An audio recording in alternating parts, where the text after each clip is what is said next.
In this short tutorial, I'm going to share with you how you can create a cutout sticker from your Instagram photo. Creating Instagram stickers is crucial for enhancing engagement and fostering community within your audience. To do this, simply head into your Instagram. You can either create a sticker from your own photos or other people's photos.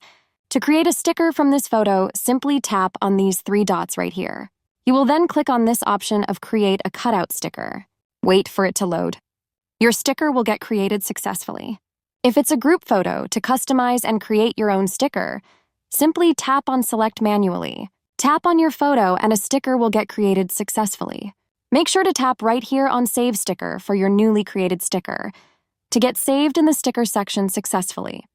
That's how easy it is to create stickers from your Instagram pictures. If you have any questions, just let me know in the comments section down below. Please don't forget to leave a like, share and subscribe for more informative tutorials like this one.